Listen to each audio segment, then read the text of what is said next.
Hello, Naughty Nana Does is back again. Got a little story. I just read this one on Boris Epshteyn. Epstein. I don't know, however you want to pronounce it.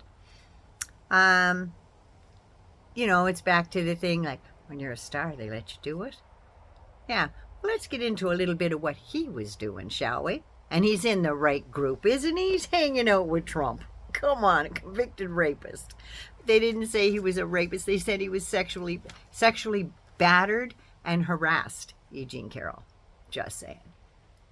But he's got enough dirt on his own plate, I'm just saying. In January 2014, the cops were called to an Arizona bar because Boris got into a dispute and later sucker punched a smaller guy and left him all bloodied and battered. Now, Epshteyn is 6'4" and goes 275 pounds. He's no slouch, let me tell you. Now, his victim was almost 100 pounds lighter and 7 inches shorter. But they're always punching down, aren't they? Just saying.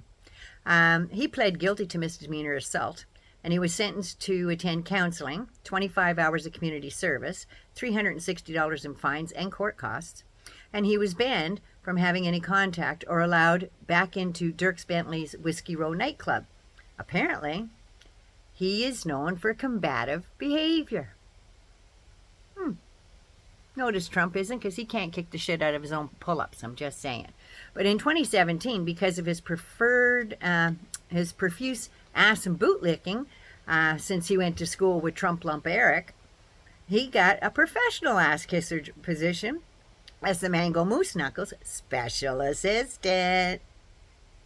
Yeah, special assistant to the president, overseeing White House officials and staff. Actually, what he was Trump's little squealer, that's all. He went around listening behind doors and stuff to see what they were saying, and then go report back to the Mango Moose Knuckle. That's what he was. He was the official squealer in the White House. Let's go with that, shall we? He offends pretty much anyone he needs anything from. He wants to talk to bookers and stuff on news networks to get that, to get Mr. Trump or defendant Trump on their shows. And he just calls them down, berates them, all kinds of stuff. Excuse me. Yeah, demeaning comment on the regular, apparently. Now, to October 10th, 2021. Boris Epshteyn decided, in my opinion, and the way I see it in my mind,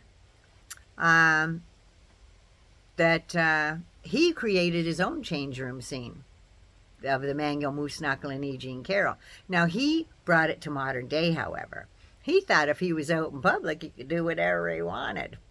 So, the Bottled Blonde nightclub in Arizona, sensing a theme here, maybe the boy drinks too much. Here is a guy sashaying around the bar, grabbing women by les poussées. One woman told police that while in the bar, he molested her and her sister.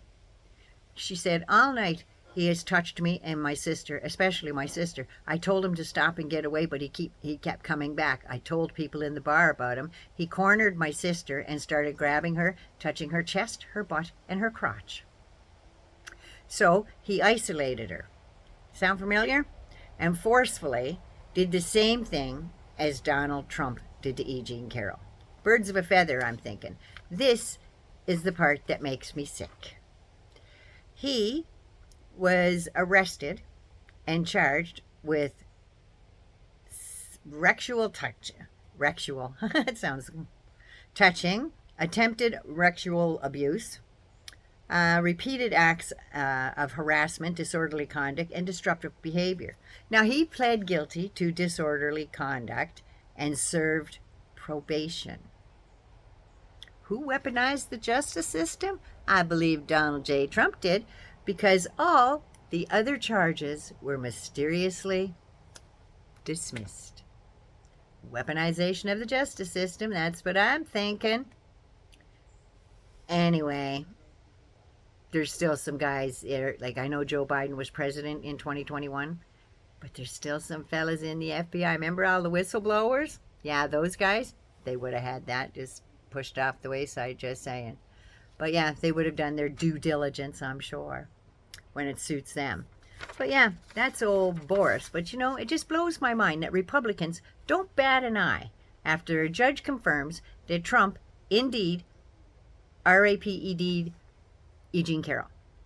He is a rapist by the very description of the word. But because it was not established that it was his weenus that entered her, but his fingers or stubs, it is technically not rape in New York City.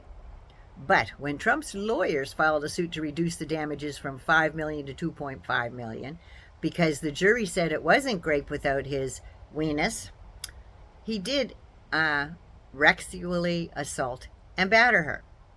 That the mango Moose Knuckle should have his amount reduced. Sweet suffering Jesus. How can you be proud of, not because it wasn't grape. I have to say grape because I can't say the real thing because I don't want my video taken down. Forgive me? So yeah, the word wasn't in the description of the jury. They said that he did not her because he didn't use his penis. Well, he tried, didn't he? How else would he get that white stain on her dress if he hadn't tried? And it's pretty sad when she couldn't tell the difference between his weenus and his little nubby fingers there. That's pretty sad. So you're not as big as you think you are there, Mango Moose Knuckle. Just saying. They don't bat an eye to that. And they still want that as their president? And they want that to be their primary winner? Seriously? How disgusting is that? I mean, look at his face. It doesn't even look like he washed. It's all sweaty and oily looking. But anyway, that's Naughty Nana does. I love y'all. Be good, be safe, take care of you. What a crew, right? Subscribe to the channel.